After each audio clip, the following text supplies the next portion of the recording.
Well, good morning and welcome to Frankly Speaking, broadcasting live from the Hesselson studio here on Marcus Street in Corning. And you may have had a very late night if you wanted to see the president give, as Jennings from CNN called it, his own political eulogy, not ending until after midnight. So I know on this program I had stated that I would watch it all and relay it to you.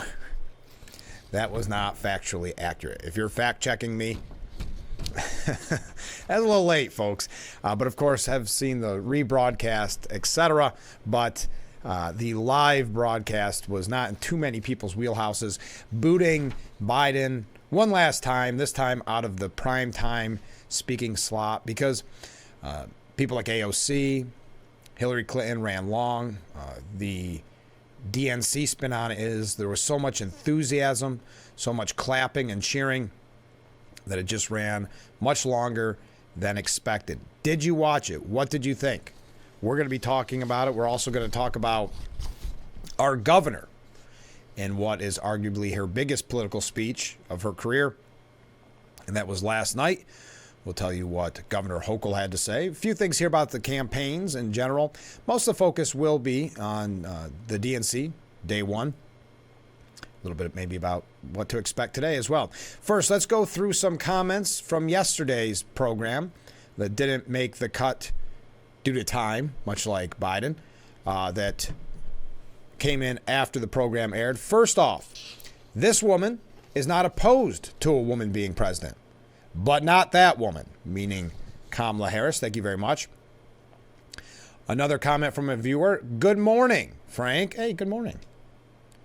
Regarding your segment about nighttime talk shows, daytime talk shows should also be eliminated. Does that count? Does that count this? The host and their guests act like a bunch of children.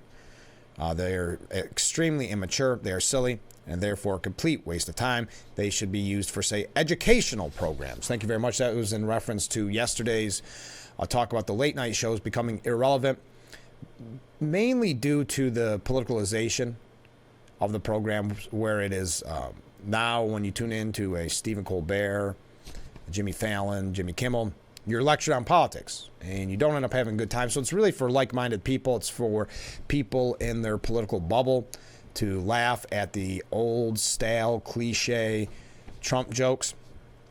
That's what that's in reference to. A different comment from a different viewer, clearly a different comment. So it's 7:50. Oh yes, this came in last night. So it's 7:50 p.m. and I've already had as much as I can take of this racist DNC show. Where's the unity they speak of? Off goes my box. Well, thank you. 7:50. You missed a lot. There was some nasty rhetoric, wasn't there? When they talked about after the assassination attempt of Trump about unifying and not being so divided. Raskin talking about that Republicans could kill J.D. Vance. Just nasty. Now, when they voted on the platform, the Democrats passed their party's proposed 2024 platform. This is a part of the ceremony, if you will. They passed it with no amendments, despite the fact that the document omits Vice President Harris's first name. The only reference to Vice President Kamala Harris will refer to her by her surname, never even using her first name. 8 times it refers to the Biden-Harris administration. 16 times the platform refers to Vice President Harris. Interesting. You can find the 91-page document if you're interested online.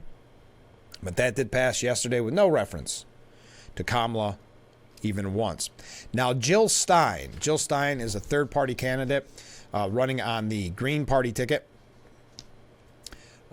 She says that Democrats should abandon Kamala Harris. She was outside, Jill Stein was outside the Democratic National Convention along with those protesters. Quite a lot of protesters. They're trying to downplay it a little bit in the media like we predicted here on the show, saying not as many as originally expected. This is what Jill Stein, again, third-party candidate running for the Green Party presidential ticket. If you vote for genocide, you are consenting to it, and you are enabling it. Don't let them take you out of your humanity. Thank you to abandoned Biden, now abandoned Harris, for showing how we can use our voices and our votes to demand an end to genocide. Stein said she was especially grateful to abandoned Biden, now abandoned Harris. Now, if you recall, that was the votes that in many cases just did not vote in the primary to show their displeasure with, at the time, Biden, because remember, no one got an opportunity to vote for Harris one way or the other. She said about the abandoned Biden, now abandoned Harris group, that she thanked them for their incredible courage, for your vision, for your unstoppable determination here to stand up and lead the way forward, not only to stop genocide, but also to hold our highest officers of the land, to hold the White House and its occupants accountable for genocide. Because without that, there is no democracy. So abandon Biden, abandon Harris. Thank you so much for what you're doing, not just for the Arab American community, not just for the Palestinian community, but for all Americans.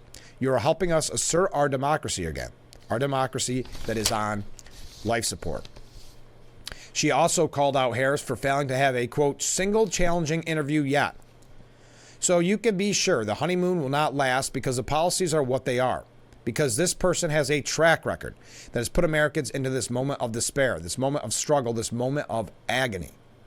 That agony is our foreign policy, and that agony is our domestic policy. That agony is very much a product of the Republican and Democratic parties. Do not think for a moment that the Democrat Party is the answer to fascism.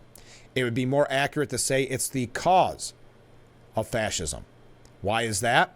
It's because the Democrats have pushed this policy, the so-called neoliberal agenda of privatization, of austerity, of major tax giveaways to the super wealthy, and of endless wars. Wow. Jill Stein not pulling any punches. I think she could be very wrong when she says the honeymoon will not last. I think the honeymoon is going to last. And I think the culmination of it will be Harris's speech. When you see the coverage, and make no mistake, she will not be after midnight before she finishes. I do think you'll hear that it's one of the most amazing speeches ever given because it's all on teleprompter. So you're not going to have the word salads. You're not going to have the flubs. You're going to have a very practiced and rehearsed speech that the media can then say is fantastic. It's a new candidate. It's a new moment for the Democrat Party. The writing's on the wall there, but we wait patiently for that Thursday night address from the vice president. I don't think we'll probably learn much. That seems to be the strategy of this campaign, which is to just get it into the barn. Let the clock run out to November. Yes, there is a little pushback about her not giving a press conference or any interviews, or saying that she would give an interview before the end of the month. Well, it is the 20th, so that time is nearing. But let's take a look at what CNN said were the takeaways from the first night of the Democratic National Convention. Biden said that the best decision he made in his whole career was choosing Harris as his running mate back in 2020. She'll be a president our children can look up to. She'd be a president respected by world leaders because she already is.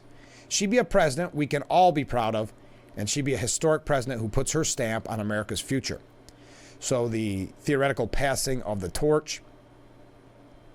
The party, which was deeply fractured just last month, as pressure mounted on Biden to exit the race. Yeah, Nancy Pelosi, very close to turning into a mob movie, isn't it?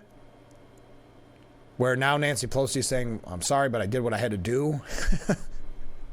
Very Michael Corleone, Fredo-esque. So that's 6 takeaways according to CNN. So take it with a grain of salt. Biden takes a bow. We know that, of course. Clinton said the future is here. I'm not really sure. And then America is finally willing to break the glass ceiling. I'm not sure the chance of lock him up optically are a smart move. Now, what I mean here is because you're going to say, well, Republicans are hypocrites on this. Because for the whole campaign of 2016, they kept saying lock her up, meaning Hillary. I think the clear difference is Trump didn't. Where in this instance, one of the things that actually ended up helping Trump was all this lawfare used against him. And it made a lot of people who may not have been Trump supporters switch and say, listen, I may not like the guy. Randy Quaid, the actor, said it. I may not like the guy, but this is wrong, and I'm not going to let judges make my decision for me. I'm not going to let this lawfare change my attitude. So I think there's something to be said there. That when the chanters at the DNC and at these rallies saying lock him up, there's already precedent that they are trying to lock up their political opponent. So I don't know. I as a Democrat, if you're out there tuning in, I'd love to hear your thoughts on that. Do you think, yes, it's kind of fun at first, as James Carville was talking about, the people are giddy, which we'll talk about in a moment. But is that a smart move when you've been accused, and rightfully so, of this lawfare, the weaponization of the judicial system, to go against your political opponent? Just because, for whatever you want to say about Trump, he did not lock Hillary Clinton up. But we'll continue. Next up, Clinton saying about Trump's attacks that they sound familiar. The crowd responded with chants of lock him up. Clinton paused and smiled. Later, she said it was no surprise, is it, that Trump is lying about Kamala's record. Sounds familiar. Oh, he's mocking her name and her laugh. Sounds familiar. So we have him on the run now. So no matter what the polls say, we can't let up. We can't get driven down crazy conspiracy rabbit holes. We have to fight for the truth. We have to fight for Kamala, as she will fight for us. Next up, it was a focus on abortion rights. No surprise there. Democrats downplay the war in Gaza. And then they put a spotlight on Project 2025. I know I've said this before. I know Project 2025 is mentioned quite frequently in the media and by Democrats. I had no idea what it is. The idea that it's some type of platform that is known behind closed doors to all Republicans, I think, is kind of laughable. It's something that, as far as I know, from all those that I talk about, is not something that is normally talked about, except for in the idea of where did this come from? What is it? But we'll talk more about the convention. I'd love to hear your opinion. I see some comments coming in. So keep them coming in. Keep the waves coming in. We're just getting started on this Tuesday morning edition, talking about DNC Day 1. Stay with us. We'll be right back.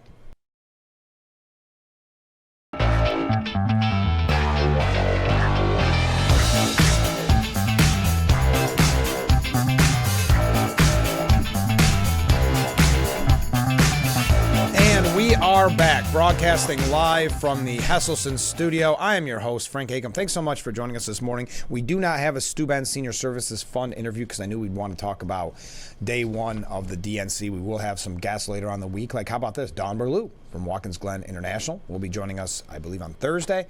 And then on Friday, we'll be talking with Assemblyman Phil Palmisano. It's been a while. We've got to catch up with the Assemblyman. That's my fault, though. I've been so busy, and I know we've been saying we want to talk to Phil, so that works out perfectly. Okay, let's go to some comments from viewers. This week is not Republican nor Democrat. It is good, is bad, okay? And laugh, but bad is good now. Every network will brainwash the people by wonderful Harris polls. Evil is good, no morals or rules. Just be happy. Yes, the polls and the coverage of Harris's speech is kind of already written, right? We already know what will be said. We'll know how it keeps momentum going, maybe even grows the momentum for Harris. It will be considered one of the most moving historical speeches, perhaps of all time. So thank you. A different viewer, comment from a different viewer. This, if you're not familiar, there's a viewer that said, I'm going to watch this open-minded and see if the Democrats can convince me. See if I can understand, walk away kind of with an understanding of their platform, of where they stand, and see if that resonates with me. I stayed up till past midnight. Oof. I toughed it through all the rhetoric, even listening to every yelling word of Biden like he's mad all the time. Yeah, that's kind of the new shtick. Also watched Tim at the brink of crying with his exaggerated frown while Biden spoke. They haven't won my support over yet. Going to try to tough it out, but not staying up till midnight each night. Yeah, that I'm not really sure if that was a smart move. Anyway, continuing. My takeaway was, I'm glad I'm not falling for it, and hopefully they won't be running the country after the election. Thank you very much. Day one. Went through it till past midnight. Biden, this is very troubling, mind you. I think the biggest takeaways from Biden's speech is that he mentioned the anti-Israel agitators, the anti-Israel protesters that we've talked about that were at the DNC but have been on the streets of New York City, been at the universities. He says they have a point. Those protesters out in the street, they have a point. A lot of innocent people are being killed on both sides. We're working around the clock to end the civilian suffering of the Palestinian people and finally deliver a ceasefire and end this war. They have a point. So coddling the protesters, well, that should come as no surprise if you look at it. It's not just this administration. Columbia University has waved the white flag by failing to expel even one student who occupied the campus building, according to a new House report. The failure of Columbia's invertebrate administration to hold accountable students who violate university rules and break the law is disgraceful and unacceptable, said Representative Virginia Fox. More than 3 months after the criminal takeover of Hamilton Hall, the vast majority of the student perpetrators remain in good standing. By allowing its own disciplinary process to be thwarted by radical students and faculty, Columbia has waved the white flag in surrender while offering up a get-out-of-jail-free card to those who participated in these unlawful actions. I know I jumped around here going from the DNC to this, but they tie in because these protesters outside of the DNC know that they're going to be fine. Nothing's really going to happen to them no matter how raucous they get. They can spew their anti-Israel. And notice they're talking about it as protests at the convention, but not really focusing on the protesters or what they're saying. The vile language, the anti-Semitic, anti-American, anti-police rhetoric that they are spewing. So they know there'll be no punishment because there hasn't been punishment in Columbia. There hasn't been punishment on these universities. So they take over Hamilton Hall and nothing. They're still in good standing on the college campuses. There's no surprise where that elite New York City academy, where not a single Jewish student enrolled in Columbia, because they see the anti-Semitism. Why would you go to a place where you know administration is not going to protect you or keep you safe? But let's move along here. Back to the DNC. Sorry, little tangent there. Our governor made one of her most high-profile speeches of her career last night, drawing a contrast between the current and former president, telling attendees, if you think you're tired of Donald Trump, talk to a New Yorker. So before we go to our second break, most of you, the majority of you, are New Yorkers. So if someone were to come up to you and say, hey, I'm tired of Donald Trump, what would you say as a New Yorker? I've got to say, I know I've said it before, it's not being rude. I hope it doesn't sound rude. Governor Hochul, to me, her speeches are awkward in their simplicity. They're almost cliche political speeches where she tries to throw in a laugh line or tries to throw in some statement she thinks will gain a lot of traction and people will maybe put it on bumper stickers, but it falls flat. That every speech to me that she gives that I've seen always seem very high school debate team opening speech, maybe. And that's not really to knock high school debate. I've seen some pretty impressive high school debate teams. So I'm not really sure how to describe it. It just seems so cookie cutter, trying to be more hard-hitting than it is. And that's what it felt like last night.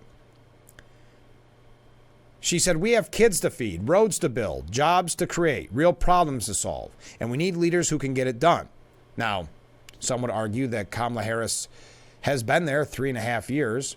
It has been stated numerous times by the press secretary and by others that Biden made sure Harris was in on every piece of legislation signed, that she was a part of every process. So why have we not fed the kids, built roads, created jobs, solved problems the last 3.5 years? I think it's a fair question. The roughly 5-minute speech was one of the most high-profile moments of Ms. Hochul's career, a political journeywoman. She assumed the governorship 3 years ago after the resignation of Andrew Cuomo and won a full term in 2022 by a narrower than expected margin. Got some waves coming in, thank you. She attacked former President Trump. Trust me, America, if you think you're tired of Donald Trump, talk to a New Yorker. And she spoke with pride of her own Irish Catholic upbringing in Buffalo, where grit, determination, and compassion were celebrated. Kamala Harris and Tim Walz grew up with those same values. Really? Interesting. So did you happen to watch Hochul's speech? I would love to know what you thought. We're going to talk a little bit more about Hochul, but I don't want to focus too much on it. We have a lot to get to, and I'm already running very, very late. So let me know. I'm guessing, and this is not a knock at all because I'm with you. You didn't stay up and watch all of Biden's speech late night, making it past midnight, no longer in prime time. Many of his supporters who already feel betrayed by the Democrat Party, also feeling very, very upset that he was pushed out of prime time. Kind of one last insult, adding insult to injury, if you will, after booting him out, where that last night, well, not last night, but the DNC should have been about him running for re-election. Now, of course, his party ousting him in what some have called a coup. And now one last insult out the door, saying you're not going to make it in prime time because AOC's talking spot and Hillary's talking spot more important. So making it past midnight. We'll talk a little bit more about Hochul. Stay with us. We'll be right back with Frankly Speaking here on WYDC TV. Big Fox, stay with us. And we are back broadcasting live from the Hesselson studio. I'm your host, Frank Acom. Thank you so much again for joining us. Governor Hochul, starting right off the bat with a flub. She embarrassingly referred to Vice President Kamala Harris as, quote, the first president of the United States in her speech to delegates. Then she went after Trump, calling him a felon. That was a typical talking point and takeaway from yesterday's DNC. So Hochul began her remarks in what is arguably the biggest political speech of her career thus far, saying, "Are you ready to elect the first president of the United States?" This is what I mean about the awkwardness. At least I feel somewhat uncomfortable, or it's unsettling when you see a Hochul speech, because it does seem like someone that's really thinking they're giving a powerful speech, when in fact it's kind of cookie cutter. Donald Trump was born a New Yorker but ended up a fraud, a philanderer, and a felon. He wasn't raised with the New York values I know. He never had to worry about childcare costs, groceries, or rent. He never had to worry about anything or anyone but himself. Trust me, America, if you think you're tired of Donald Trump, talk to a New Yorker. We've dealt with him for 78 years, and New Yorkers are sick of it. So then she starts with a flub, saying, "You ready to vote for the first president of the United States?" I don't know if that means George Washington, right in George Washington's name. But then she tries to, this is what I mean about the awkwardness, tries to make a joke about Florida. She says, "So it's no wonder he had to flee to Mar-a-Lago. Sorry about that, Florida." Yeah, muted applause and laughs at best. Trump hasn't spent much time in New York lately, except to be convicted of 34 felonies. Again, I don't think this works for them as well as they think it does, because of the lawfare used against the former president of the United States, the opponent of Biden, now Harris, does not sit well with some people who may not typically want to vote for Donald Trump. And she continued, "And that's just fine with us because New York's motto is Excelsior, ever upward. And Trump takes us ever downward." Now, New York GOP chair Ed Cox and son-in-law to former President Richard Nixon released a statement ahead of the appearance by Governor Hochul, saying, "Under Kathy Hochul and one-party Democrat rule, New York is the highest taxed, least business-friendly state in the nation. Crime is on the rise across the state thanks to radical Democrat DAs and an illegal migrant crisis that Kathy Hochul and border czar Kamala Harris have allowed to spiral utterly out of control. Productive citizens are voting with their feet. Productive citizens are voting with their feet as New York continues to lead the nation in outmigration. Kathy Hochul's New York is a disaster and a cautionary tale for what failed governance looks like in this crucial election year. Good statement from the GOP chair, Ed Cox. Okay, so we move from Governor Hochul, and I would love to hear your opinion on any of the people. One viewer saying that they thought Biden's daughter gave an amazing speech. Did you watch the DNC? Did you watch maybe just the clips? Anything stick out for you specifically? Will you be watching tonight? I think Obama speaks tonight. At the late hour is killing me. Biden, well, that we'll get to the kind of the disrespect of keeping Biden so late, but AOC brought the house down. I guess this is one of the new faces of the Democrat Party, no longer hiding behind, she's a little too progressive, but she means well kind of thing. Now she gets the spotlight. AOC delivered a rousing primetime speech Monday, Alexandria Ocasio-Cortez. Serenaded by chants of AOC, the firebrand progressive brought a packed house at Chicago's United Center to its feet, with calls to deliver a win for Democrats up and down the ballot in November. Now, there's a couple ways to look at this. We know the Democrat Party in general is going more progressive. Van Jones speaking not that long ago about how the Democrats are now marbled with anti-Semitism, bigotry. That's Van Jones who said that, not me. Where you have these more progressive. Now, you could argue that some of the primaries shows that they're a little sick of the squad. But in this case, I do believe AOC is kind of the face of that progressive, extreme progressive part of the Democrat Party who maybe could be the heir apparent to a Bernie Sanders. Or you could look at it as she's becoming a sellout. We've heard that from some progressives where they're not happy with her because she's becoming a little bit too mainstream. We reported on that maybe a month ago now, where she's just a little too mainstream for them. And this would signal that she is pretty mainstream. Now, you could go back to when she attended the Met Gala and all that as well. But we will send a loud message that the people of this nation will not go back, AOC said. We chose a new path and open a door to a new day, one that is for the people and by the people. She praised Harris as a leader who cares about people, who punch a clock to earn a living. America has before us a rare and powerful opportunity. In Kamala Harris, we have a chance to elect a president for the middle class because she is from the middle class. What? Really? The showcase suggests Ocasio-Cortez has grown as a political force within the Democrat Party and a key messenger to young voters. This is coming from the far-left Daily News. 4 years ago, AOC was relegated to a 90-second cameo introducing fellow progressives Bernie Sanders. Let me take a short break. We'll be right back with Frankly Speaking here on WYDC TV. Big Fox, stay with us. All right, we have more comments coming in. Welcome back to Frankly Speaking, broadcasting live from the Hesselson Studio here on historic Market Street in Corning. Couple of quick comments from viewer. A lot of interaction this morning. I appreciate that. Let me know what you thought of the DNC. Our governor says all electric buses in 10 years, causing New York school taxes to triple. A $2 billion cost to schools in New York State.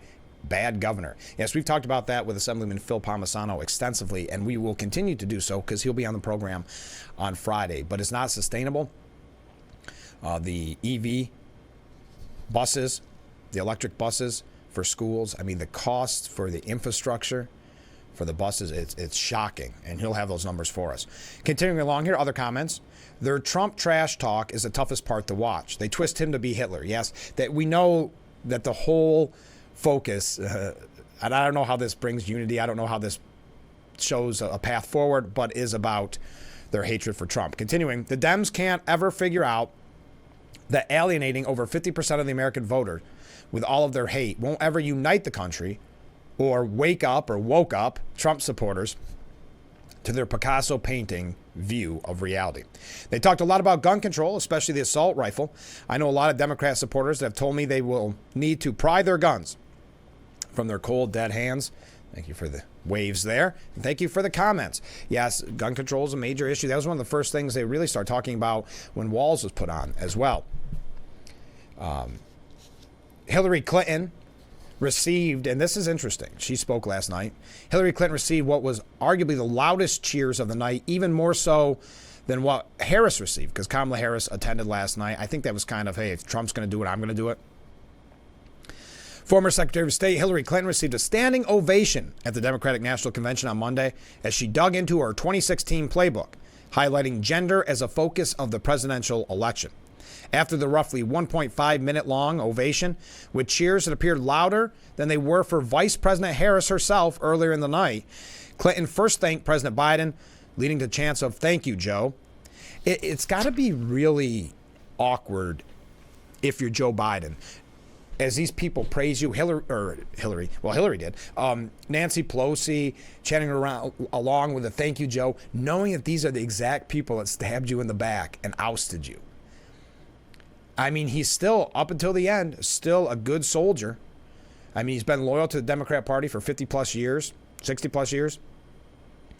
Even though now they've stabbed him in the back, he's still willing to go along and toe the party line. Uncomfortable, to say the least.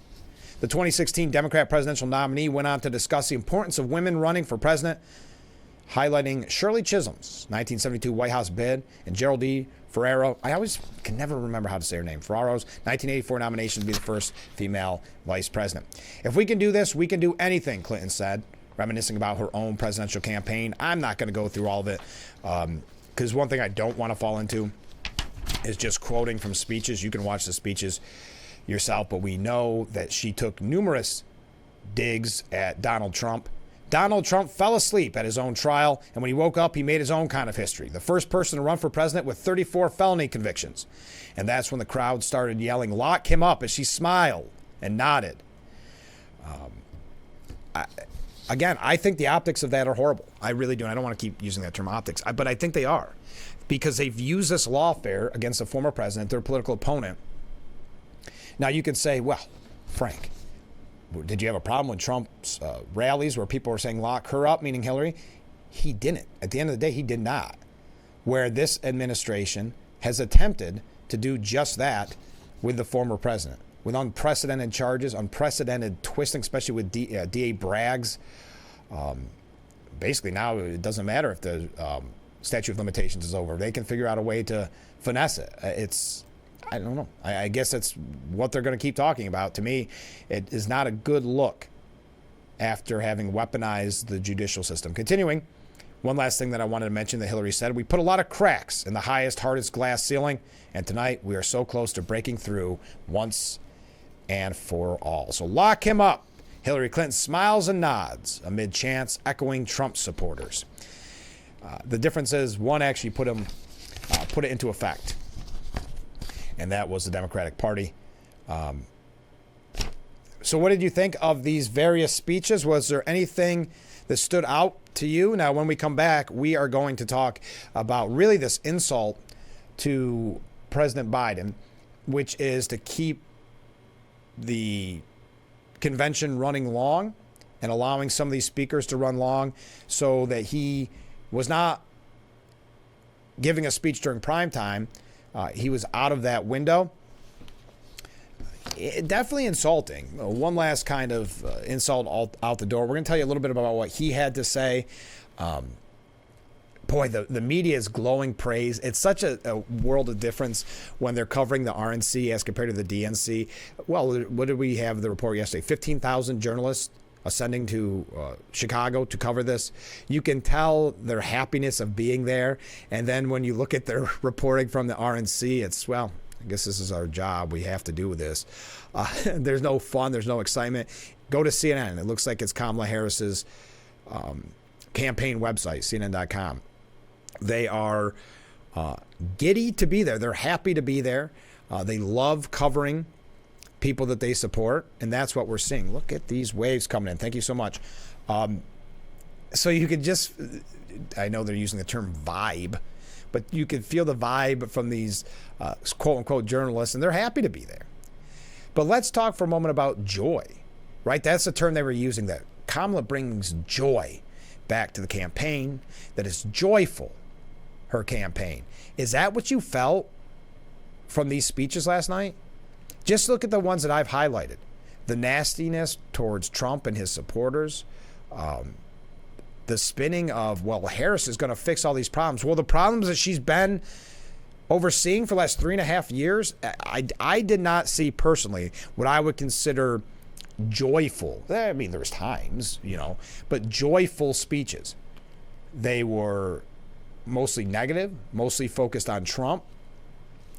There seemed to be a lot of anger. So joy, not really a term I would use. Unifying is not really a term I would use either. Some really, really nasty rhetoric from some of the speakers. And some of the speakers, was it necessary? I'm going to ask you, especially if you watched it. Was it necessary for some of these speakers to be there that opening day? Meaning, okay, we're running real late. The DNC spin on that is that there was so much clapping and so much cheering and people having so much fun that it just ran late. Whatever the case may be, can't you cut one early on? You're starting to see the trend and say, hey, sorry, you got bumped. You're going to be on tomorrow. I mean, it's not ideal, but that goes to show you they don't really care that Biden wasn't on during primetime, which, again, to me is another insult to the president and one more just slap to the face on his way out the door. We're going to talk about it. We're going to read your comments. Stay with us. We got another break coming up. This is Frankly Speaking here on WYDC TV. Big Fox, stay with us. And we are back, broadcasting live from the Hesselson studio. Thank you so much for joining us. Let's go through some viewer comments. If you are new to the program, you see that number on the bottom of your screen, 607-358-3131. You can reach out and comment at any time, text, or leave a voice message, and feel free to wave. Not doing too bad, 7 waves this morning. Okay, here we go.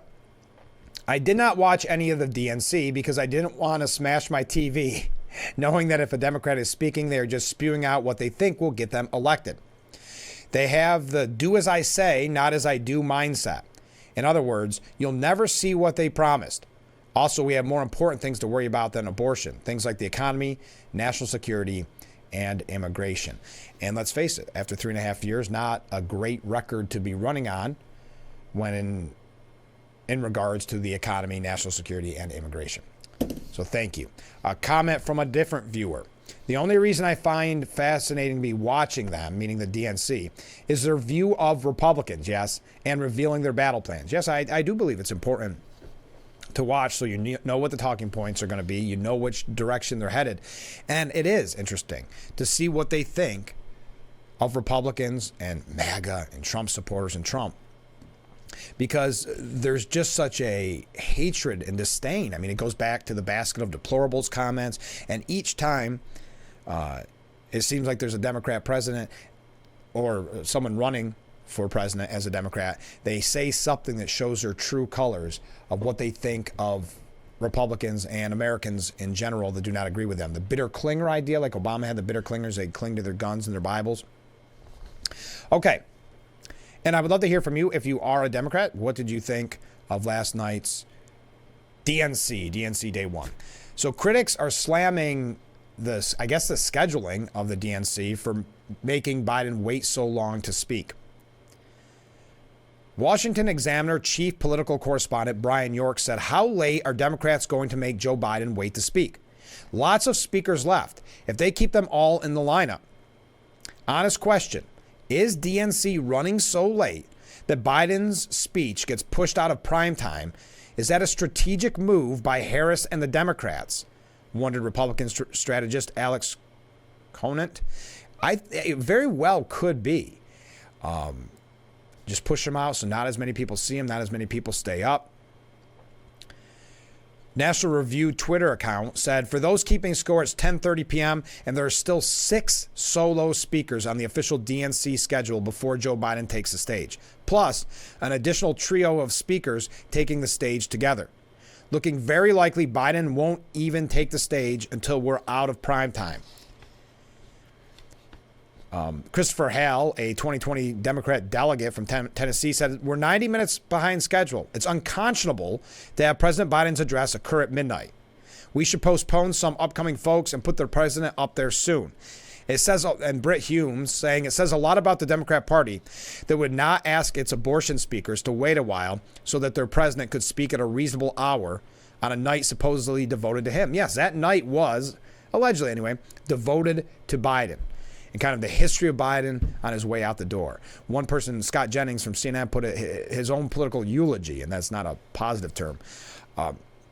So on the day that's supposed to be him, they put what some are calling C-listers, B-listers up there just to bump him out of the primetime slot. And you can't underestimate how important that primetime slot is. How many people tune out when it's over, when it gets too late, when it goes automatically to local news. Who is this?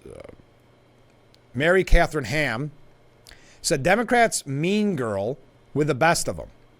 Fly on up, Joe. We'll give you a speaking slot. Prime time. We're going to give you your flowers. Never mind, a bunch of C and B listers had to speak, and now you speak at midnight. Good luck, sundowner. Listen, for how dirty they did Biden after his loyalty all those years, and then they have the coup. They stab him in the back. The fact that he was even there, willing to hear from people that were a part of that ouster, hear them praise him like Nancy Pelosi and others, that is belittling enough. But then to be, as Mary Catherine Ham, I think it's a great point, as B and C listers push him out of the primetime slot. Was, as the one consultant said, was it a calculated move by the Harris campaign and by Democrats? Boy, it sure would seem it. Because when you start looking at mathematically, when you're making a schedule, just like when you have guests on this program, you start to know when you're going to run late, when you're going to be short. And they knew, like that one viewer, at 10:30, it was already impossible for him to make primetime if they kept on that schedule. And like they said, it was really necessary to have, but it's also very telling of the Democrat Party to have their abortion speakers on and kill that time to again push Biden out of the primetime slot. Thank you for the wave.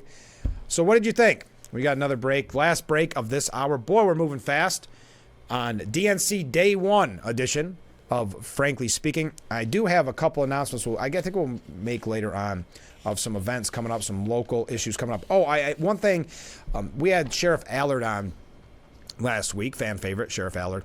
And he had mentioned quickly the 8th Annual Law Enforcement Memorial Golf Tournament. Well, that's coming up this Friday at the Bath Country Club.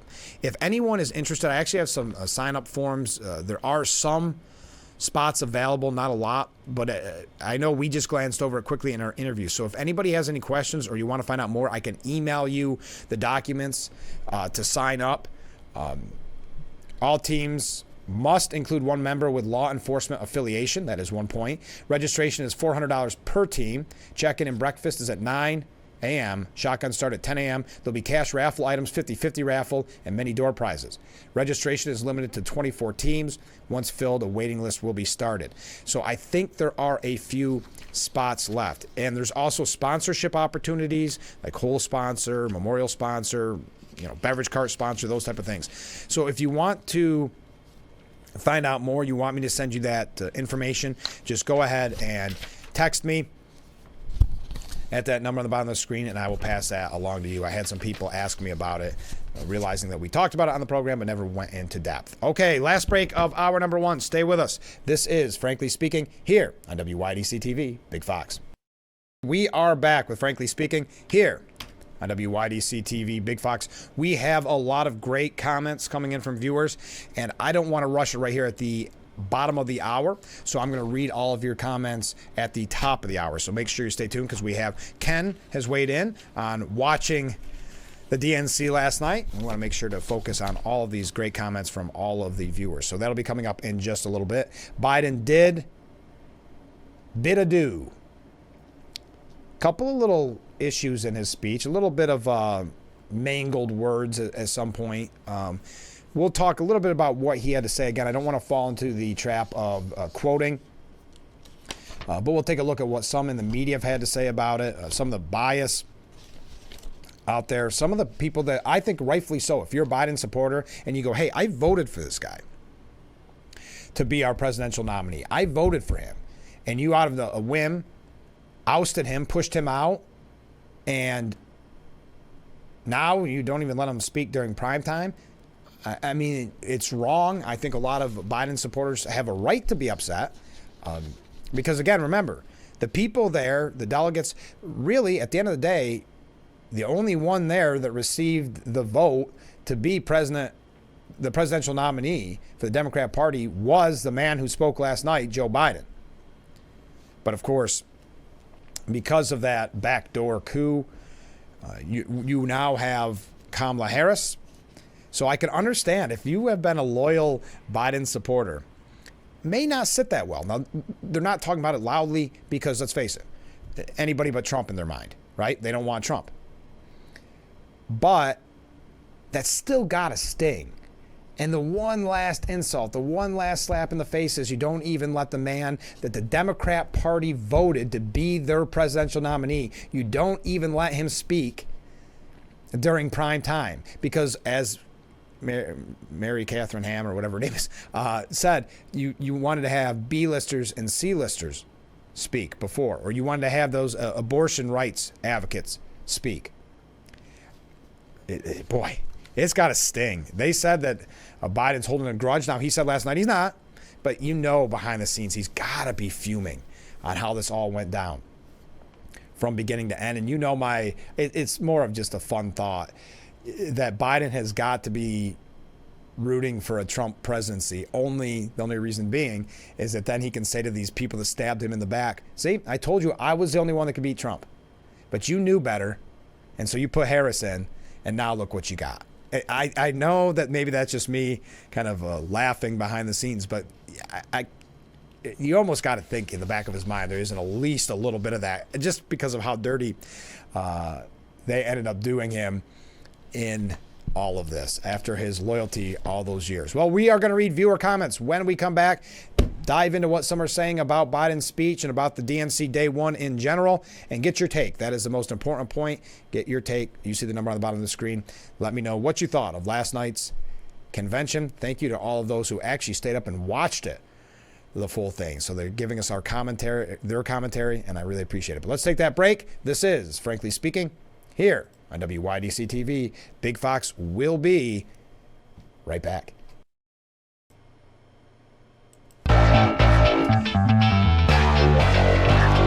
Hour number 2 of Frankly Speaking, broadcasting live from the Hesselson studio. I'm your host, Frank Acom. Thank you so much for joining us, putting together all of these comments from viewers. My goodness, thank you, everyone, for sending in what they thought of DNC Day 1. Let's start the second hour with these comments. First up, the only joy I felt, because I posed a question, did you think there was a feeling of joy there, or these vibes that the media keep talking about, or when in regards to Harris? Well, the only joy I felt was being proud of myself for the mental strength to continue watching it. That's fair. A real test of my determination to continue to watch the DNC will be listening to Obama. That's tonight, by the way. I can't ever forget him sending pallets of cash to our enemies. Now also stuck in my mind is Biden topping Obama's cash giveaway by leaving billions of dollars of weapons with them as well. Thank you very much. Next up, I'm sure you were in bed. Yes. You can only hold out so long when the alarm goes off at 3:30. I'm sure you were in bed, but I stayed up and watched Biden, and it was awful. He screamed at us again and was angry. Listen, that's been a common point by many, that it was that anger, that new, I don't know if it's new, but we noticed that in the debate. The whisper always gets me too, but the screaming during the debate, the yelling, this viewer suggesting that that Biden may be the number one Halloween outfit this year. Probably, that could very well be. That's a good point. Next up, why did Biden get a thank you? Inflation, a weak military, the worst economy in our country's history, wars all over the world. Yeah, and yet it was still a celebration last night of Biden's record. And keep in mind, that's Biden-Harris's record too. To hear our Governor Hochul, talk about we need to feed the kids and build roads and fix the economy, we have to then ignore the fact that Harris has been in the White House for 3.5 years. Why didn't she start day one, 3.5, nearly 4 years ago?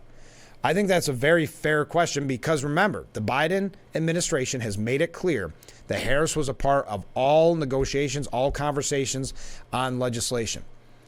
So this idea of we're going to fix all these things that ail us, well, she's been there for 3.5 years. Why didn't you help the American people with inflation, with the economy? Why didn't you help us before? It is very, very frustrating. So thank you, viewer. Next up. When I listen to Kathy Hochul's speech, I can't help to think she is channeling one of Cloris Leachman's characters from Mel Brooks movies.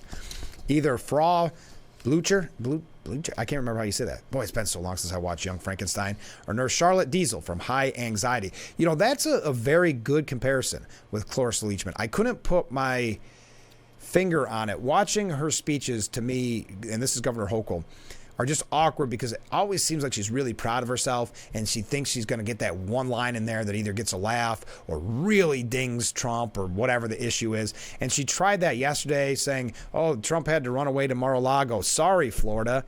And no one laughed. You know, she makes these, it just seems like, and I don't like to insult high school debate teams because they do a wonderful job, but a high school debate team with the one student thinks they really have a powerful speech that just falls flat. That seems to be every one of her speeches. And it's not even a knock on her necessarily. It may sound it. It's just my feelings every time she gives a speech. So thank you for that. That's a very good comparison. Young Frankenstein. Great movie. Okay, this is from Ken. Ken says, my wife and I watched night one, to the end. Wow. And we'll watch again tonight. It's painful, but if you're going to fairly assess both sides, you have to listen in real time because the news won't give you an accurate portrayal of what was said. Absolutely. And you see that this morning with the way they have twisted things. And Harris is going to be the worst. The bias for the media is going to be the worst come Thursday. And we're all prepared for it. We all know it. Harris's speech will be historic. It'll be groundbreaking. It'll be one of the best speeches ever given at a convention. It will have turned the race around. The momentum will keep on going, et cetera, et cetera, et cetera. But this is Ken's thoughts. Here we go. All the same provable lies repeated. Good people on both sides. Yes, he did. Biden did bring that lie up, that debunked Charlottesville lie that he continues and has continued his whole last 4 years to mention. Continuing Project 25, the Fed banning abortion, losers and suckers. Trump will cut Social Security and Medicare. Crime down under Biden.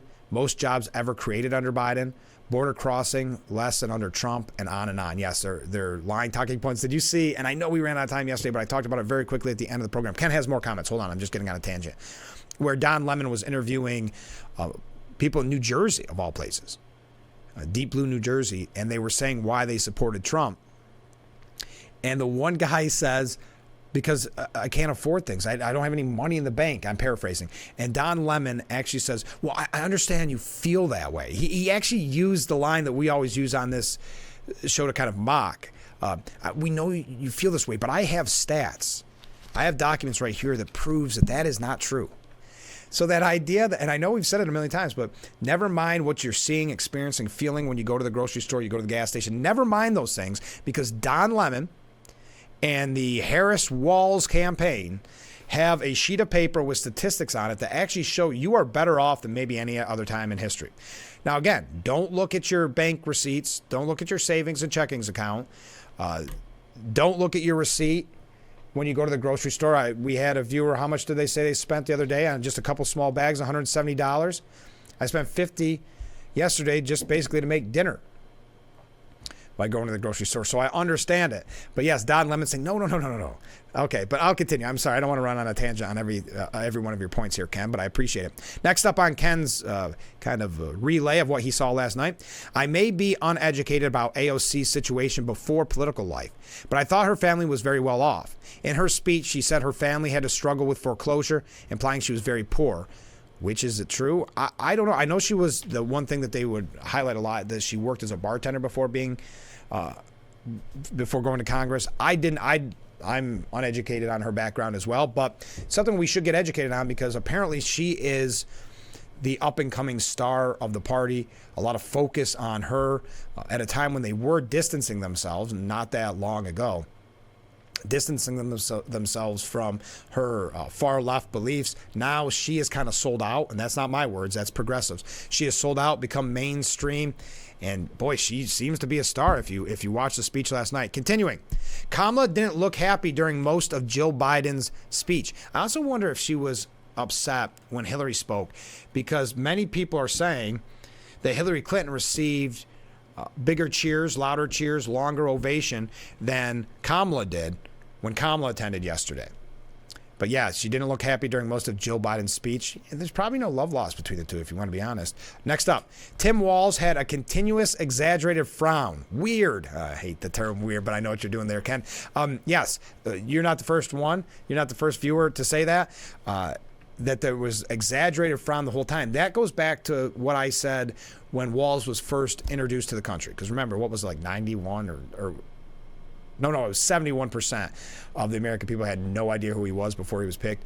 But when he gave that speech, I said he's folksy in a very, very fake way. That's why when you mentioned the exaggerated frown, it's very similar. He's folksy in the sense of he's going to have those little sayings, and the media's going to run with it and say, look how cute he is. Look at how charismatic he is. Look at the father figure that we all need. And he's now America's dad. If you haven't heard that, that's what they're trying to present him as, America's dad. So he does all this aw shucks kind of stuff, where it got very old with Biden, with the come on man and the malarkey, but it didn't seem malarkey a little bit maybe, but it didn't seem forced with Biden. He had just been saying it his whole life, and sometimes he said it too much and it got overused and cliche. With Walz, it's almost like he has to practice being down home and folksy. That's just my opinion. Continuing, Biden's angry speech. Hey, you're not the only one saying it, including some incoherent mumbling, obviously written by someone else and read from the monitor. Yes, absolutely. And we'll get to that mumbling here in just a moment. I really saw nothing new. Praise themselves and demonize the other side while telling us not to believe our lying eyes. Yeah, you couldn't be more right, Ken. Thank you for the analysis. I appreciate it. And I appreciate everybody who stayed up, bit the bullet, and watched until well past midnight. Biden having an emotional speech saying, America, I love you, after being introduced, as one viewer said, by what the viewer believed was a fantastic, phenomenal speech by his daughter, Ashley Biden. The crowd chanted, thank you, Joe. Do you see who was a part of that chant? Nancy Pelosi. Man. You can't even say they stabbed him in the back. I think they don't stab him in the back. They want to look you in the eye when they do their dirty work. I've got 5 months left in my presidency, and I have a lot to do, said Biden. I intend to get it done. And then, it's been an honor of his lifetime to serve, those type of things. Then he praised Harris, and Harris was his pick. Many speculating that behind the scenes that Obama and other kingmakers in the Democrat Party wanted maybe Mark Kelly, someone like that. So some have speculated, myself included, that Biden being pushed out wanted to show that he had one little more grasp on power and said, I'm endorsing Harris. So therefore that kind of cut them off at the knees and they couldn't go with somebody else. I don't know. It's just something to think about. But again, and if you're a Democrat watching, I'd love to hear your take on it. Does it bother you that kingmakers, the Democrat elites, told you who you will be voting for? Because if you think about yesterday's convention, and they showed Kamala Harris, and it was a surprise appearance by Kamala Harris.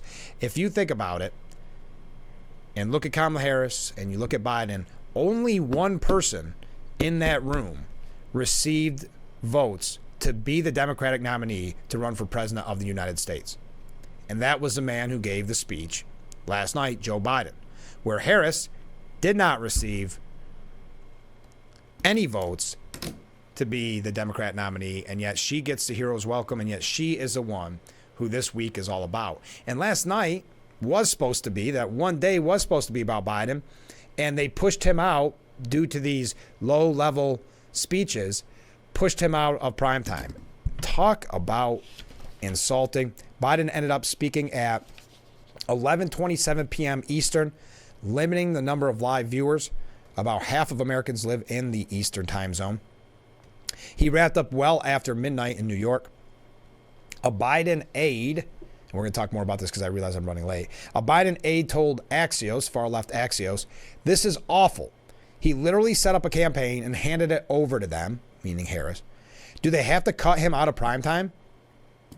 Now, one thing that was interesting, well, I think it's very, very, very troubling that he talked about the anti-Israel, anti-Semitic, anti-American protests outside of the DNC, saying that they've got a point. Very troubling takeaway, in my opinion. Also, I thought it was interesting that he said when he began his political career, he appeared to be too young and ended it seeming, quote, too old to stay as president. Boy, that's sad. It adds, and I don't want to use the term pathetic. I've tried to avoid that. But you have a party that stabbed you in the back, and now they're there praising you, those same people, the Nancy Pelosi's, the Obamas, etc. And then they kick you out of prime time, and then you have that line in there that probably somebody else wrote for you. Kind of sad way out the door, isn't it? And that's, again, my theory that Biden would want a Trump presidency, and the reason for that is so then he can say to all the kingmakers and the elites, "I told you I was the only one that could win. And you knew better." It could be his last saving grace, because that does not come off as, I don't know, a good bookend to your career. But he gave the whole Charlottesville, these type of things, kind of a typical speech. But I would love to hear your thoughts on Biden bidding adieu last night, or as Scott Jennings from CNN put it, they forced him to read his own political eulogy. We'll talk about what he had to say and many others. Keep those comments coming in, and we'll be right back with Frankly Speaking. And we are back, broadcasting live from the Hesselson studio. This is Frankly Speaking. Comment from a viewer: "I'm a Republican, but I kind of feel sorry for what the turncoat Democrat Party has done to President Biden." I've got to admit, I kind of do too. It's the same feeling of when we were watching the debate against Trump. And it wasn't, oh boy, that was bad and you're laughing about it. It was a genuine distressing feeling, a kind of a sadness, not because I support his policies or what he's done, but it was this is an unhealthy man that the Democrat Party at that point was propping up. They should have never done this to him. And the same goes last night when he made that line. I started, everybody told me I was too young, and now I'm too old to be the president. It's just a kind of a sad bookend. So you have his own party that he has been blindly loyal to for 60 plus years, blindly loyal to, at the end, stab him in the back while looking him in the eye, as we learned last night, pushing him out the door, a coup as some people call it, and then having him speak at the convention, and it gets pushed outside of primetime by no-namer guest speeches. And then it seemed very, very insulting. I can understand why they claim behind the scenes he kind of holds a grudge over all this. I would not blame him. And by the way, with all these comments we received today, maybe after the DNC or after a debate or State of the Union, you watch some of the different outlets and you hear from their analysts or their contributors or their talking heads and their pundits, who has a better lineup of contributors, correspondents, pundits, analysts than Frankly Speaking? I don't know. I don't know of any, because you comment throughout the whole program. You're getting much better analyzation of last night's DNC by watching this program than any other program on television, because of all these great comments coming in from viewers. So thank you so much. That's why we're proud of Frankly Speaking and proud of what we're able to get across with these amazing comments.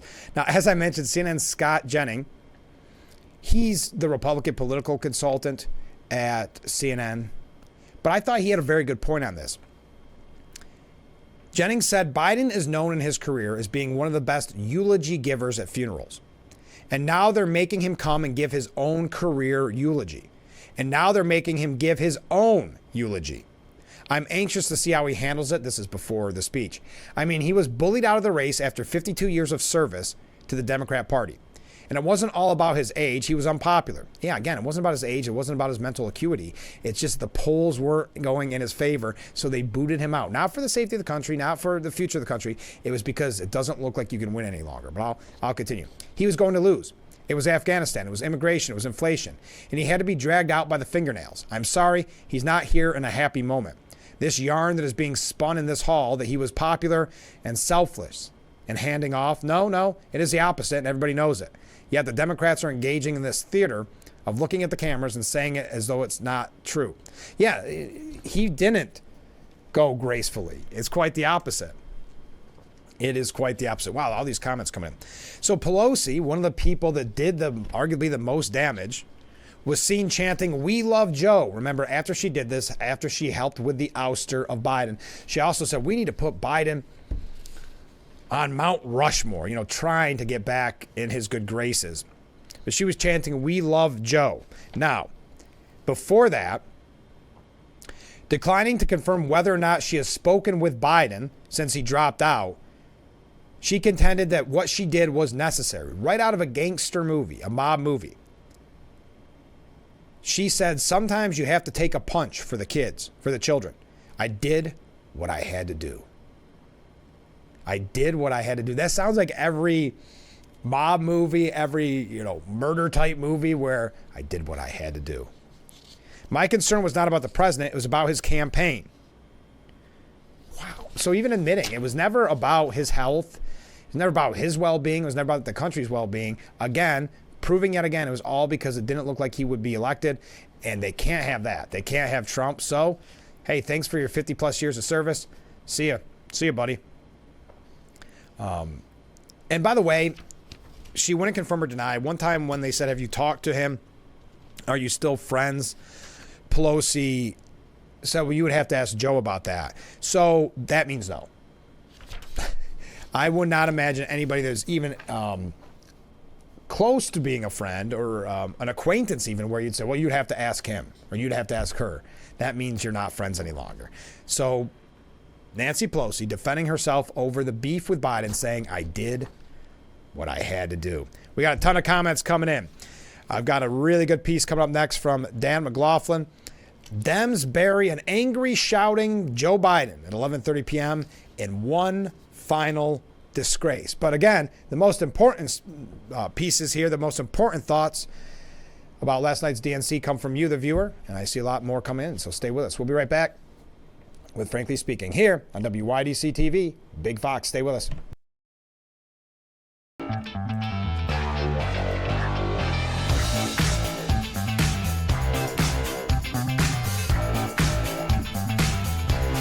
And we are back with Frankly Speaking. Are we having fun this morning or what? Wow. We have so many comments coming in. I missed a few. We'll try to get to all of them before the end of the program. But let's go through these set of comments from you, the viewer, the actual analysts, the actual pundits.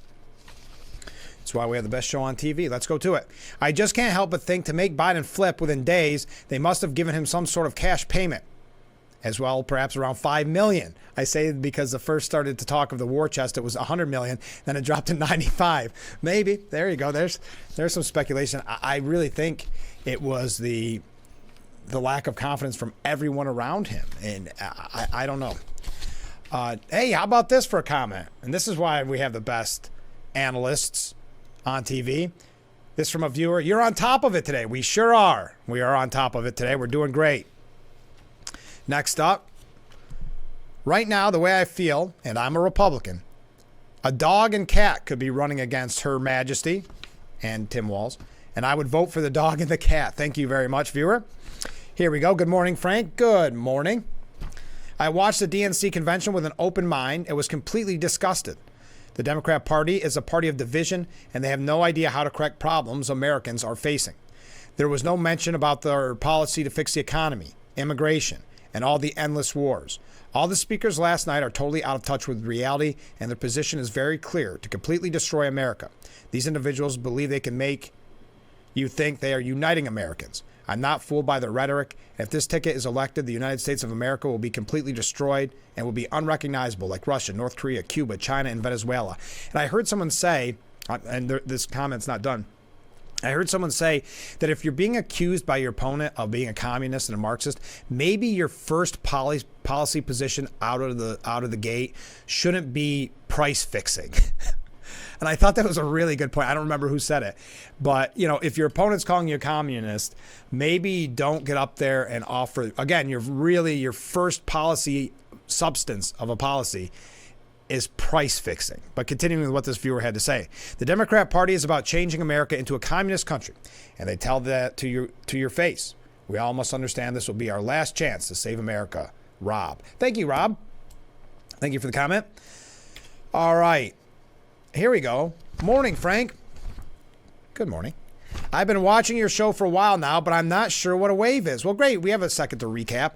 If you look at the bottom of your screen, you see the little hand that's waving.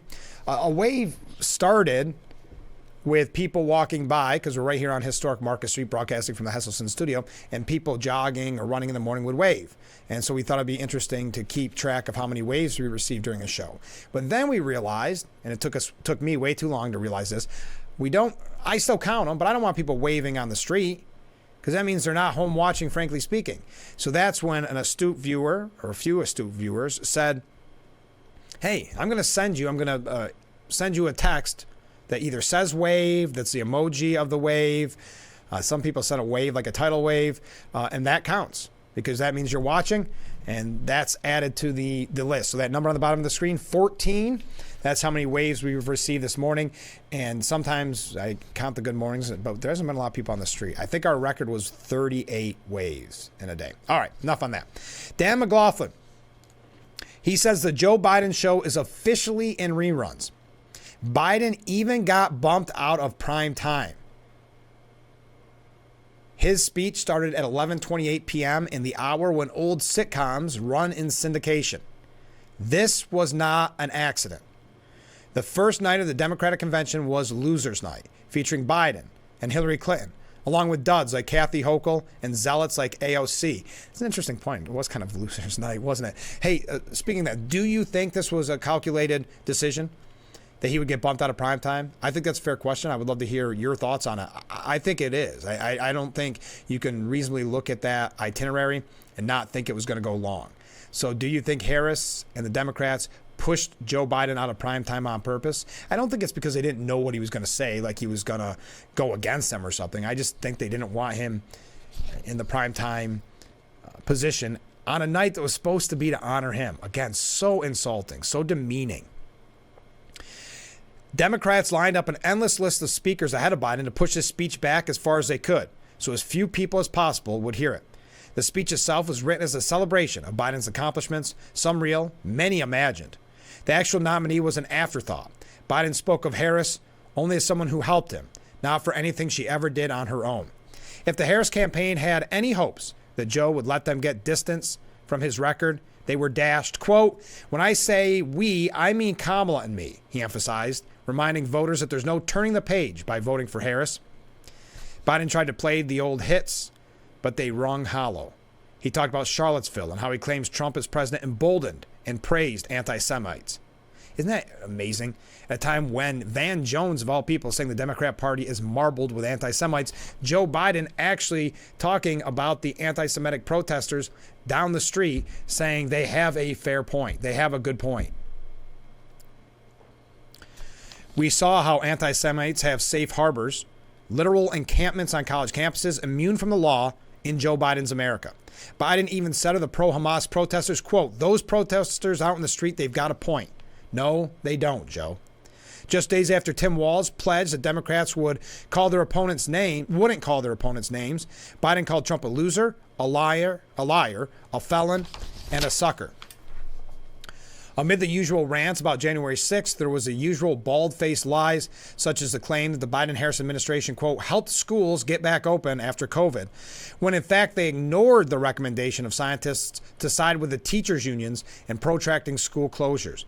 They expected us to nod along, knowing it's not true. Yes, that was an outright lie. They're hoping that you don't remember history. That was a foggy time for many of us during COVID. They're hoping they don't remember that they caved to the teachers' union, and to the detriment of the young people who suffered during all that and now have struggles in their education because they were so far back from where they should be. But I'm going to continue. Of course, the pretense of one big happy family had to be maintained. Biden denied that he was angry at the Democrats who forced him off the ticket. Nancy Pelosi stood in the front row holding a "We Love Joe" sign. Wow. Just weeks after wielding the knife. She came to bury Joe, not to praise him. Biden stayed mostly on script, leaning on the prepared text to keep him from wandering off. But he was shouty as a result. By the end, nobody would wonder why Democrats decided they needed to dump this guy. The amazing thing is that they made it as far as July pretending he was up to the job. And that's the biggest part. That's the scandal. That's the cover-up. The Democrat Party and the media kept this cognitive decline as secret as they possibly could. And if they could have kept it secret longer, he would have been renominated to run for president this week. Think about that. That is a cover-up. The American people, poll after poll shows, believe that Harris was a part of that cover-up. And how could she not be? If she was a part of every decision made in the White House, of course she was interacting with Biden. Yet the media refuses to highlight, just like they refuse to really push back at the fact that she hasn't given a press conference or an interview. They don't care about the cover-up because it's anybody but Trump. They don't care that the elites picked who it was going to be, that the Democrat voters, had no say in it whatsoever, because at the end of the day, as long as it's not Trump, they don't care who's running. It could literally be anyone. Oh, we got to take another break. My goodness, we are going on all cylinders this morning. Sorry, I'm trying to find the right break. We are doing a lot of great work because of you reaching out and commenting on what you thought of the DNC. I'm proud of this show, and we only got about half an hour left. So let's keep it going. We'll be right back with Frankly Speaking. And we are back. Broadcasting live from the Hesselson studio. Thank you for all the waves. We had the viewer asking what the waves are. Now they're a part of the wave tradition here. We're up to 17. Thank you for that. A couple of comments from viewers. Boy, you guys are on fire today. You're doing a great job. First up, he's going to get angry. This is about Biden. This viewer has a feeling that he's going to get so angry that he's going to start spewing out his real feelings and his anger. And if whenever he was in a position to console, this is in reference to Scott Jennings had mentioned it, that he was kind of a master, considered a master at eulogies. That is Biden. And the Democrat Party made Biden give his own eulogy last night. And I thought that was a very good point by Scott Jennings. So this viewer says, whenever he was in a position to console people with deaths or other things in life, he always turned it back onto himself and his loss of his son, which God bless him. That's a horrible thing to go through. But it always turned back to him and his feelings rather than for the people who were hurting. I think that's a good point. It was always about Biden. He was supposed to be giving out healing. And I like this part. And it wouldn't surprise me at the end of one of his angry sprints, angry feelings, Biden turns and looks right at Pelosi and says, "Et tu, Pelosi, et tu," just like in Caesar's time. Thank you. Thank you very much. Next up, Ken from Horsehead says, "Frank, I don't feel bad for Biden's ouster." That's fair, Ken. "It does show that when the Democrats feel you're no longer useful, they will kick you to the side. But Biden knew that he was installed as a puppet to be used as the Democrats saw fit. And Biden created a situation that he couldn't fight. He has obviously been a corrupt politician, getting millions from foreign governments for political favors. He had to do as the Democrats say or be prosecuted. You reap what you sow." Yes, and I know Trump talks about it a lot, the idea that they were going to boot him out through constitutional means and have him go through that embarrassment. I understand what you're saying, Ken. I don't mean, listen, we know his record. I don't feel bad for those reasons, but it's like the debate where you're watching something and go, wow, this guy isn't doing well. And in this case, it's, wow, that guy's been loyal to his party for 60 plus years, and they stabbed him in the back like that and then insult him with Primetime. No, it's not. I'm not going to lose any sleep or cry over it. I'm just saying, talk about the true loyalty of the Democrat Party. At the end of the day, it's all about electability, nothing more. It's all about their power. So, yeah, no, it's not.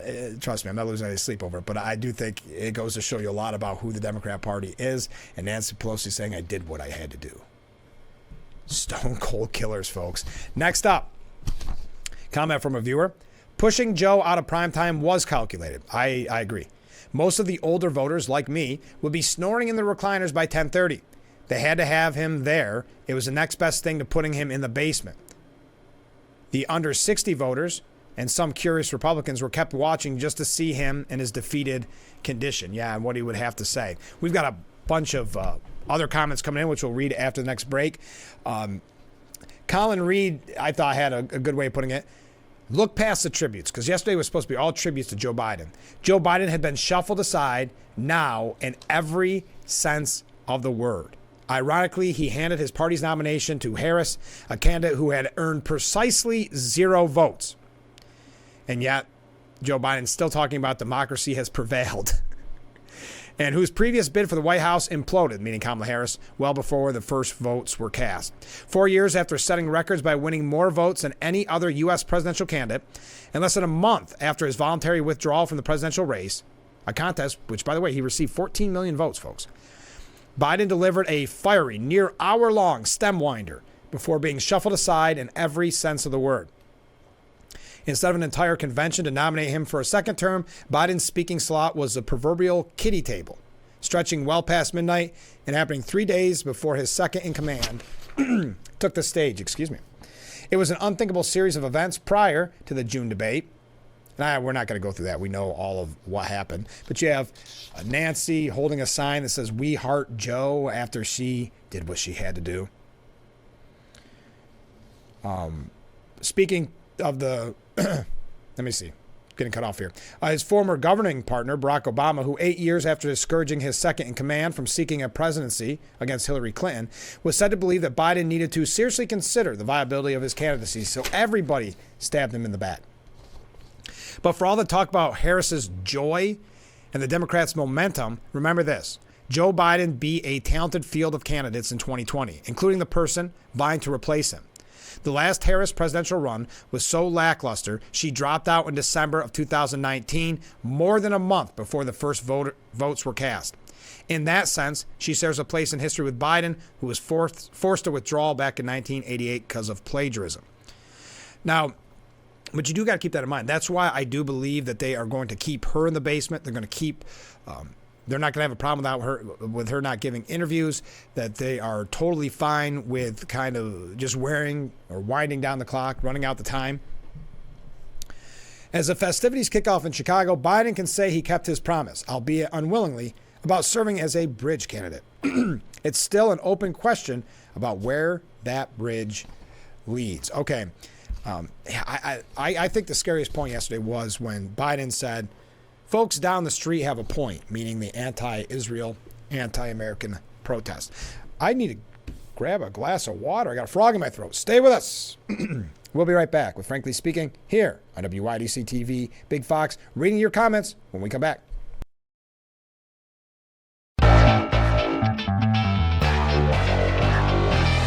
And we are back. Broadcasting live from the Hesselson studio. Thank you so much for joining us this morning. So many great comments. There's so many great comments. All right, we'll get to a couple of them, and then we'll wrap up the program with any last-minute ones that come in. Here we go. From a viewer. There were moments that I was thinking Biden was going to declare himself back in the race. That would have been something. Hey, the way this presidential race is going, maybe not out of the question. Next up, good morning, Frank. Good morning. I love your show, and I'm grateful for your political expertise. Well, hey, thank you very much. Listen to that. Thank you. That means a lot to me. We got some great comments coming in this morning, don't we? We got a couple others that came in right when I was coming back from break. We'll get to those in a moment. Going back to Ken's point about the kind of the alleged Biden corruption, right? Did you read the impeachment report? Andrew McCarthy says, if you read the impeachment report, it shows why Democrats were desperate to get rid of corrupt Biden. We don't have time to go through all of it because we only got about 15 minutes left. But this is at Andrew McCarthy is a former federal prosecutor. This is at New York Post this morning. But the final report is an important counter-argument to what Democrats will serve up. It also is a reminder of how hard Democrats and the media propped up Joe, despite all the evidence of unethical behavior. Keep that in mind as they prop up Harris, and they are currently in that process of propping up Harris. CNN's Jake Tapper stated that the Democrat Party's platform is written in a way that allows Vice President Harris to stay vague and stay unspecific, which is what she's going to do. That is her strategy, to just make it to November, to get it in the barn. CNN political director David Challen said, I think in talking to some folks, the idea of reopening the platform to try to fit in not yet fully developed Kamala Harris policies while they were quickly changing, they thought they would be opening a can of worms, right? And that there would be all of a sudden some fights about what goes in the platform, and they wanted to avoid that at all costs. So they're willing to take the hit on the fact that the platform is sort of a relic of the Biden era because it's a non-binding thing. Right? Tapper said, and we should note that this also allows Vice President Harris to stay vague, stay unspecific, and say that's from the Biden platform. That's not ours. And you can't really attack her on that, given the fact that Donald Trump didn't even have a platform in 2020. Tapper further stated that the GOP platform is like a leaflet. Hey, let's keep her vague and unspecific because that's how she's running her candidacy. But let's make sure to get that. Let's make sure to get that dig at the Republicans. CNN host Michael Smerskonish was on what? Doesn't say what show. He said Kamala Harris is not indestructible. She has served as an undistinguished, nearly invisible vice president. There appears no accomplishment she can point to for her most important responsibility, addressing the origin of the border crisis. Second, she picked a nice guy from Minnesota in Tim Walz, but he might turn out to have as many warts as J.D. Vance. And I don't mean the allegation of stolen valor. He spoke sloppily in that instance, but I don't think there's much there. But the CNN K-File report of his congressional campaign's deceit over his DWI is a real and embarrassing issue. As usual, the cover-up was worse than the crime. It's still too soon to know how much she might regret not picking Josh Shapiro. She couldn't pick Josh Shapiro because Josh Shapiro, at a time when Van Jones says the Democrat Party is marbled with anti-Semitism, Josh Shapiro is Jewish, and she didn't want to lose that extremist vote. Also, I know CNN did report on it. They did. But are you seeing a lot of coverage of the DWI with Walz and his campaign lying about it? But I'm going to continue. Third, thus far, Harris has had a free ride. She's not given any media interviews, hasn't faced voter questioning. When asked recently, she said that she would give an interview by the end of the month. She said that on August the 8th. No doubt she wants more time on the clock to prepare answers as to why she's flipped on healthcare, fracking, weed, and the death penalty, to name just a few. Sooner or later, she's going to be held accountable. By who? And face pressure that she has thus far largely avoided. Just yesterday, her first substantive economic policy proposal, it received mixed reviews. Bernie Sanders loved it. He called her idea a strong, progressive agenda, but the Washington Post said her proposals were a gimmick. And like others have said, if you're being accused of being a communist, perhaps you don't start with price fixing. But I don't know who's going to hold her accountable. I think the media's fine with this, just like they were fine. Look at all these comments. Just like they were fine with Biden's campaign from the basement. But Smerskonish added, CNN's analysis said that her plan would create more problems than it solves. You'd think that she enjoys another week of positive coverage amidst the DNC, which will feature 3 Democrat presidents, but with passions inflamed about Israel and Gaza, there is an air of unpredictability as to what will happen in Chicago. As I like to say, still to come, events we could never foresee, and individuals whose names today we don't even know. I don't believe she's going to be held accountable. I don't think she has to have any real substance until the media calls her on it. But the media was fine when she said, no, we're going to do one interview before the end of the month. So she said that on August 8th. It's now August 20th. She is still not given an interview. Imagine that. When we come back, we're going to talk about what James Carville had to say, what David Axelrod had to say, a lot about your comments. Got some waves coming in. Thank you there. Stay with us. This is the final break of the Tuesday edition of Frankly Speaking, and we'll be right back after this. And we are back, wrapping up today's edition of Frankly Speaking. Have we had a lot of fun or what? Couple last quick comments. This coming from James Carville yesterday on The Lead on CNN. He said, Democrats are feeling better. That's undeniable. The vice president would have to win almost by 3 points in the popular vote to win the Electoral College. And I also would point out that when President Trump runs, his he overperforms his polling average. He did it in 2016. A national poll were actually pretty spot on, but they didn't poll in the state. Why? I think people are using AI now to get these quotes. But what he's saying is, yeah, he always does better than the polling.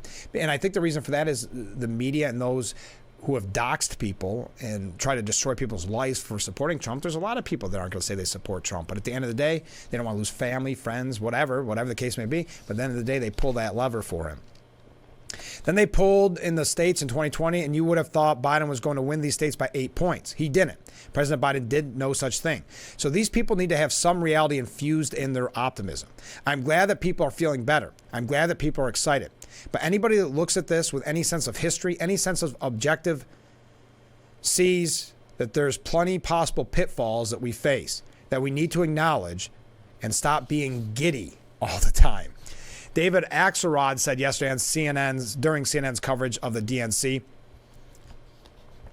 he was asked, how encouraged should Democrats be? Is there a danger of them actually being kind of too euphoric? Axelrod said, yeah, I've been talking about this for some time. Look, she had made extraordinary progress. We were all in Milwaukee a month ago, and there was euphoria there, and a sense that this race was over, that they were going to win by a landslide, perhaps sweeping big majorities in the House and Senate, and things have changed dramatically. But this is still a very competitive race. If the election were today, I'm not sure who would win, and I think it may well be President Trump, because it's an electoral college fight. In those battleground states, we are looking at national numbers right at the top of this program. It's misleading. And I've said several times here that, for Democrats to win those battleground states, they have to have a significant lead in the Electoral College. Remember, Joe Biden won by 7 million votes nationally last time, and a margin of 45,000 votes or 44,000 votes in the three closest battleground states combined. So she's right to be telling people it's good to be enthusiastic. That enthusiasm is real, really important for the Democrat Party, but you have to turn it into energetic action in order to win the election. I think that's going to be a part of what you hear during the DNC. All right. By the way, Harris gets 84% positive coverage, according to the Media Research Center. 84% positive coverage for Harris, all while avoiding the media.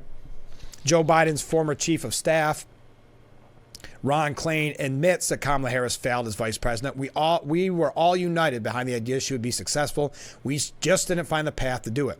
I think it's a question of loyalty and dedication and focus on the mission. Daniel McCarthy says untested Harris is repacking Biden's failures as a recipe for catastrophe. Kamala Harris is a more viable candidate than Biden was in the final weeks, but she isn't prepared to be a better president, and Democrats know it. Far left Axios even admitted that Kamala Harris ran away from her border responsibilities. Tim Walz commuted the life sentence of a teen charged with killing an 11-year-old girl. That teen has been busted twice since then. Marion Burrell was given a life murder sentence for the 2002 killing of 11-year-old Tisha Edwards, who was struck by a stray bullet while doing homework. But Walz voted to commute Burrell's sentence when the governor was a member of the Minnesota Board of Pardons in 2020. Burrell was 16 at the time of the shooting. Police said he shot Tisha while attempting to hit a rival gang member. Seems like someone that you want to commute their life sentence. 2 years after this, Burrell had been in and out of court hearings for two separate arrests. He was first arrested in 2023 for illegally possessing a gun and fifth-degree possession of a controlled substance. So Newt Gingrich says the media is creating a fantasy version of the Harris-Walz ticket. As British journalist Tim Stanley said, yesterday Kamala was an idiot. Today she is the second coming of Lincoln with quirks that once made her absurd, that crazy laugh, her random use of unrelated words, rebranded as a breath of fresh air. It is being reported that Kamala Harris turned down the debate on Fox News. That's what Trump is saying. Comrade Kamala Harris has just informed us that she will not do the Fox News debate on September the 4th. I'm not surprised by the development because I feel that she knows it is very difficult at best for her to defend her record-setting flip-flopping on absolutely everything she once believed in, including her statement that there will be no fracking in Pennsylvania and her horrible performance on the border. Our borders are where millions of criminals and people from mental institutions and terrorists have been allowed to pour into our country totally unchecked and unvetted. All right, we are out of time. Oh, Elon Musk announced that he would be willing to serve in the Trump administration. There you go. That's enough. Thank you for all the comments. What a fun show this morning. Thank you for being a part of it. I look forward to hearing your analysis on day 2 of the DNC. Kicking off tonight, Obama is going to be the main speaker. So make sure you tune in, because the most important point is to hear what you, the members in our community, have to say about the convention and about all the issues of the day. So have a great day, everyone, and we will be back tomorrow morning starting at 6 a.m. for Frankly Speaking, only on WYDC TV, Big Fox. We will see you tomorrow bright and early. I look forward to it already. Have a great day, everyone.